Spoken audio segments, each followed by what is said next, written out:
नमस्कार मंडळी. तर हा व्हिडिओ त्यांच्यासाठी जे विचारतात की शेतकऱ्याला कर्जमाफी कशासाठी पाहिजे. दर 5 वर्षाला शेतकरी ओरडतो, कर्जमाफी द्या, कर्जमाफी द्या. शेतकरी नेमकं करतो तरी काय या पैशाचं? काही म्हणतात की शेतकरी हा कर्ज घेऊन मोठमोठे मुलींचे लग्न करतो. काही म्हणतात शेतकरी कर्ज घेऊन घरं बांधतो. तर असं काहीही नाही. तर खरा मुद्दा म्हणजे शेतकऱ्याच्या मालाला भेटणारा हमीभाव आहे. शेतकऱ्याच्या मालाला पहिली गोष्ट हमीभावच भेटत नाही.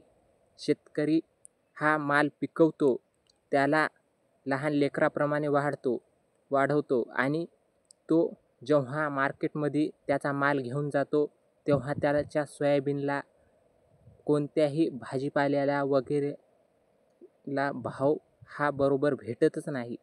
तुमच्या सोयाबीनचा भाव कुठे 7,000 होता, तर आज 3600 रुपये क्विंटलप्रमाणे द्यावे लागले. तर यामागे क्विंटली 4,000 रुपये सरकारने आपल्या खिशात भरलेत. आणि शेतकऱ्याला कर्जमाफी कशाशी द्यावं आम्ही? शेतकऱ्याला कर्जमाफी नकोच. शेतकऱ्याला हवी आहे ती कर्जमुक्ती. तुम्ही जे शेतकऱ्याकडून लुटलंय तेच आम्हाला वापस पाहिजे. आम्ही तुम्हाला कर्जमाफीच्या कधीच म्हणलो नाही की शेतकऱ्याला कर्जमाफी द्या. कर्जमाफी नाही तर ही वसुली आहे तुमच्याकडून. जी शेतकऱ्यांना तुम्ही लुटलं त्याची सक्त वसुली तुमच्याकडून केलीच पाहिजे. यामुळे हा लढा आज उभारला आहे. तुम्ही जो शेतकऱ्याला आश्वासन दिले होते, तुम्ही त्याला मुकलात. तुम्ही त्याचे पालन केले नाही. तुम्ही मतदान घेतले, सत्तेवर बसलात, मात्र शेतकऱ्याला खोटे आश्वासन देत राहिलात. तुम्ही पुन्हा म्हणता की शेतकऱ्यांनी आपले कर्ज भरले पाहिजे. कोणताहीच शेतकरी हा आपलं कर्ज भरणार नाही. तुम्ही जर शब्द पाळू शकत नाहीत तर देतातच कशाला? मतदान इलेक्शन आलं की शेतकऱ्यांना भावूक करायचं, त्यांचं मतदान घ्यायचं आणि शेतीमालाचे भाव पाडून याच्यामुळे शेतकरी कर्जबाजारी होत चालला आहे. शेतकऱ्याबद्दल ठरवलेले धोरणं कधीच बरोबर राबवले जात नाहीत. शेतकऱ्याला असलेल्या योजना, सोलार पंप असो, कोणतीही योजना असो, लाईट तुम्ही विचार करा की लाईट शेतकऱ्यांना कमीत कमी 8 तास द्यावी, तर तुम्ही 4 तास, 3 तास, त्यात बी 2 फेस फुल, 1 फेस डिम असं काऊन करता? शेतकऱ्याला जर वीज दिली तुम्ही तर शेतकऱ्याची त्या ठिकाणी पीक वाढणार नाही. त्याचं संपूर्ण पीक छान प्रकारे येईल व त्याच्या पिकाला पाणी भेटल्यामुळे तो समृद्ध होईल. तर नाही, तुम्ही लाईटच देता गेले. 6-6 महिने झाले शेतकऱ्यांनी सोलारचे पैसे भरले. अजूनही कोणत्याच शेतकऱ्याला सोलार आले नाही.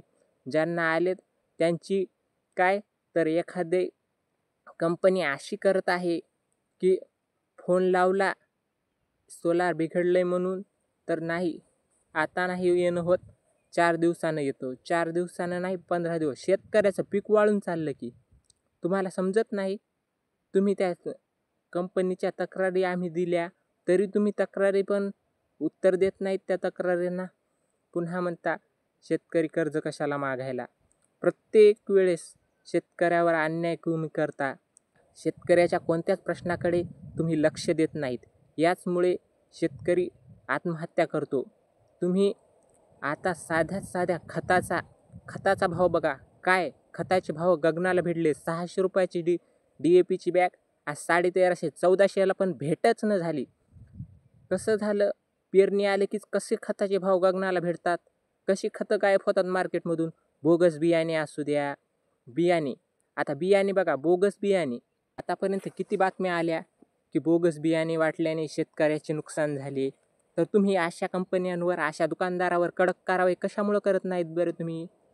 का हे बी सांगावंच लागतं? आणि पुन्हा म्हणतात शेतकरी काय, तर शेतकरी देशाचा कणा आहे. शेतकरी जगला तर देश जगेल. काय तुम्ही फक्त बोलून दाखवता, करण्यात शून्य. पुन्हा म्हणता की शेतकऱ्याला कर्जमाफी मिळणार नाही. शेतकऱ्याला कर्जमाफी नाही तर शेतकऱ्याला कर्जमुक्ती पाहिजे, ती आम्ही घेऊनच राहणार. धन्यवाद. जय हिंद, जय महाराष्ट्र, जय जवान, जय किसान.